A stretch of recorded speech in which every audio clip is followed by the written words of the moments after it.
नमस्कार, आप देख रहे हैं मेडिकल माइक और मैं हूं आपके साथ सन्नी प्रियदर्शी। अभी हम लोग हैं आयुर्वेदिक कॉलेज एवं अस्पताल पटना में, जहां पर हमारे साथ हैं ईएनटी डिपार्टमेंट की HOD doctor Uma Pandey ma'am. बहुत बहुत स्वागत है मैम आपका मेडिकल माइक में। धन्यवाद मैम, जैसे कि आजकल हम लोग अभी देख रहे हैं कि बड़े ही ज़्यादा स्तर पर लोगों को आई फ्लू की समस्या हो रही है और इससे बहुत सारे लोग पीड़ित हैं।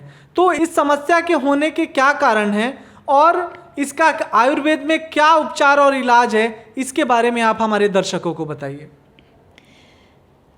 निसंदेह अभी इस मौसम में इस बार आई फ्लू, जिसको आप बोल रहे हैं, जिसको पिंक आई बोलते हैं, रेड आई बोलते हैं और कंजंक्टिवाइटिस बोलते हैं, सामान्य भाषा में देखें तो हम लोग इसको आँखों का आना बोलते हैं, बहुत तेज़ी से फैला है। रोज़ की ओपीडी में हमारे यहाँ जितने रोगियों की संख्या है, अगर 60 या 70 रोगी हैं तो लगभग उसमें से 30 या 40 इतने रोगी तेज़ी से हमारे आ रहे हैं। उससे बच्चे ज़्यादा प्रभावित हैं, महिलाएं बहुत ज़्यादा हैं, पुरुष भी हैं, लेकिन बच्चों की संख्या ज़्यादा है। अब ये जानना है कि कंजंक्टिवाइटिस है क्या। तो आँख का जो हमारा भाग है, आँख का जो श्वेत भाग है, इसकी आँखों के ऊपर एक कवरिंग हो जिसको कंजंक्टिवा बोलते हैं और उसके अंदर सूजन को हम कंजंक्टिवाइटिस बोलते हैं। जो श्वेत भाग होता है वो लाल हो जाता है और आँखें हमारी लाल लाल दिखने लगती हैं, जो कि जिसमें लक्षण अगर देखा जाए तो रोगियों के आँख चुभते हैं, इतनी वेदना होती है कि वो आँख खोल नहीं पाता। साथ साथ पहले तो स्राव पतले निकलते हैं और पतले स्राव निकलते हैं, धीरे धीरे एक दिन में या शाम होते हुए या 2 दिन के अंतर्गत वही स्राव गाढ़ा हो जाता है और फिर आंखें चिपकने लगती हैं, आंखों के अंदर सूजन हो जाता है और रोगी असह्य वेदना, किसी को जलन बहुत होती है, किसी को वेदना बहुत होती है, किसी की आंखें बहुत ज़्यादा लाल हो जाती हैं और आंखें चिपकना एक विशेष लक्षण है।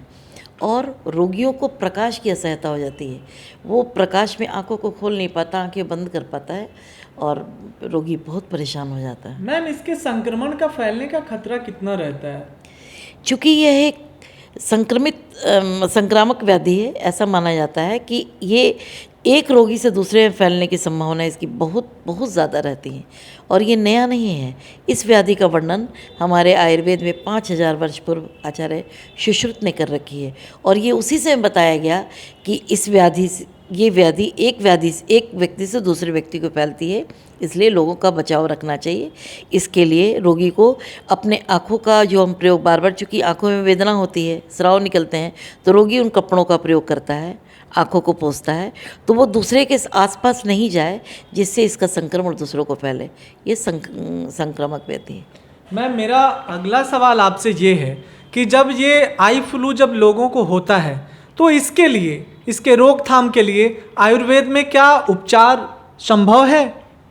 बिल्कुल, चूँकि मैंने कहा कि 5000 पहले आचार्य ने वर्णित की इस रोग का वर्णन किया, तो उसमें उपचार ही बताया हमारे यहाँ। तो उसमें क्या क्या उपचार के लिए, हमारे क्या-क्या यहाँ घरेलू इस उपचार व्याधि को होते हैं? बताया गया कि ये 4 प्रकार का होता है। चूँकि अभी मैं इस 4 प्रकार का वर्णन तो नहीं करूँगी, इतना ही मैं बताऊँ कि इसकी व्याधि के बारे में जब आचार्य ने बताया तो उन्होंने कहा कि चूँकि इसमें आम की प्रधानता होती है, तो पहला वेदना होता है, तो वेदना के शमन के लिए आचार्यों ने सेक की बात की, पोटली की बात की। उन्होंने ये कहा जैसे एरंड का पत्र है, एरंड मूल का अगर हम इसका क्वाथ बनाकर या त्रिफला का क्वाथ बनाकर या सहजन, सभी लोग जानते हैं सहजन का छाल भी सूजन को बहुत तेज़ी से कम करता है, गुलर का प्रयोग, त्रिफला का प्रयोग, इन चीज़ों का काढ़ा बनाकर अगर हम रोगी को मतलब बहुत गर्म नहीं, सुसुम जलों से नेत्र का हम धावन कराते हैं या सेक कराते हैं तो रोगी को बहुत फ़ायदा होता है। दूसरा है शोंठ का प्रयोग। शोंठ का प्रयोग भी आँखों के लिए बहुत उत्तम औषधि के रूप में, चूँकि शुंठी भी त्रिदोष शामक के रूप में माना जाता है। और जैसे अगर जलन बहुत है, जैसे इसमें दाह भी कई लोगों को होता है, लाली बहुत है तो जलन भी होगा, इसमें पित्त का भी प्रभाव है, तो उसमें चंदन का प्रयोग, गुलाब जल का प्रयोग, मुलेठी का प्रयोग, कमल के पुष्प के रस का प्रयोग, गुलाब की पंखुड़ियों का प्रयोग, ये सब बहुत ज़्यादा हम लोग मतलब रोगियों को सलाह देते हैं। तीसरा हम बताते हैं कि लेप करने के लिए, क्योंकि इतना सूजन होता है कि रोगी आँखों को खोल नहीं पाता, तो उसके लेप के लिए सबसे ज़्यादा हम लोग प्रयोग कराते हैं सेंधा नमक, चूँकि सेंधा नमक सभी लोग जानते हैं, ये भी एंटी इन्फ्लेमेटरी के रूप में आयुर्वेद में बहुत प्रयोग में भी आया जाता है। हल्दी का प्रयोग एंटीसेप्टिक भी है, एंटी इन्फ्लेमेटरी के रूप में। इसमें हम लोग थोड़ा सा चंदन मिला देते हैं, यष्टि मधु मिला देते हैं, शहद मिला। शहद अपने आप में अचूक औषधि है। इन सब का प्रयोग लेप करा कर इस सब का पाउडर ले लेते हैं और पाउडर को एक मिला के घोल जैसा बना लेते हैं, पतला सा नहीं, गाढ़ा। और आँख की का जो मतलब आँखों को बंद करके उसके ऊपर चारों तरफ, जिसको हम लोग विडालक के रूप में, जिसका नाम शब्द हमारे शब्द आयुर्वेद में आता है विडालक, उसका हम प्रयोग कराते हैं। तो सेक हो गया, विडालक हो गया।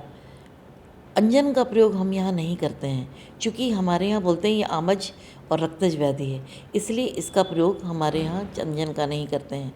सेक ही इसमें श्रेष्ठ है। और आश्योतन के रूप में, आँखों में ड्रॉप के रूप में, हमारे अपने आयुर्वेदिक कॉलेज में बरा बिंदु के नाम से उस ज़माने में, जब कई वर्ष पहले इस तरह का ये फिर से समस्याएं आई थी और लोग इससे बहुत ज़्यादा परेशान थे, तो रिसर्च के तौर पे बरा बिंदु करके आया था, दवा का निर्माण किया गया था, जिसमें मुख्य औषधि त्रिफला है। इसमें त्रिफला का अर्क बनाकर इसमें यशक डालते हैं, बोरिक पाउडर डालते हैं, बहुत सारी औषधियाँ ऐसे मिली हुई हैं, और गुलाब जल उसमें बेस होता है। तो इन सब का मिलाकर हम लोग प्रयोग करते हैं, जो कि आँखों की रक्तता को भी कम करता है, वेदना को भी कम करता है, और इस कंजंक्टिवाइटिस जैसे बीमारी से हम रोगियों को राहत पहुंचा पाते हैं और मुक्त कर पाते हैं। आई फ्लू की समस्या से कैसे बचाव किया जाए आयुर्वेदिक उपचार के द्वारा, इसके बारे में हम जानना चाहेंगे मैम। चूँकि मैंने कहा है संक्रामक व्याधि है, इसलिए रोगियों को अपने आँख को बचाने के लिए दूसरे के पास कम जाना चाहिए। हम भी यहाँ रोगियों को दूर से ही देख लेते हैं और उसका चिकित्सा बताते हैं कि अपने घर में भी आप दूर रहिए, गॉगल्स का प्रयोग करिए, आँखों को बार बार मत छूइए। जिस छोटे से रुमाल का प्रयोग करते हैं, उस रुमाल को दूसरे को नहीं छूने के लिए दीजिए। पानी का या भोजन का प्रयोग कराएं, गरिष्ठ भोजन मत कीजिए, लघु भोजन कीजिए। आँखों को बहुत लोग जैसे मॉडर्न में कोल्ड इसके लिए सेकने की बात करते हैं, लेकिन आयुर्वेद में चूँकि वातज है तो कोल्ड की बात हम नहीं करते, हम सुसुम की बात। चूँकि आँखों के बारे में कहा जाता है कि ये बहुत ही इसका मृदु सेक होना चाहिए, तो हम लोग मृदु सेक की बात करते हैं। और इस तरह के इस रोगी को बोलते हैं कि आप भोजन में भी लघु आहार लीजिए, आँखों को सेक कीजिए, अपने वेगों का धारण नहीं, रात में जगिए मत, मोबाइल और इस तरह की चीज़ों का प्रयोग मत कीजिए, और अपने आप को सुरक्षित रखने के लिए आँखों को आराम दीजिए। जितना आप आराम देंगे, गॉगल्स का प्रयोग करेंगे, इधर उधर घूमेंगे नहीं, रेस्ट करेंगे, तो मुझे लगता है आप जल्दी इस रोग से बाहर निकल पाएंगे। बहुत बहुत धन्यवाद मैम आपका मेडिकल माइक में जुड़ने के लिए। धन्यवाद।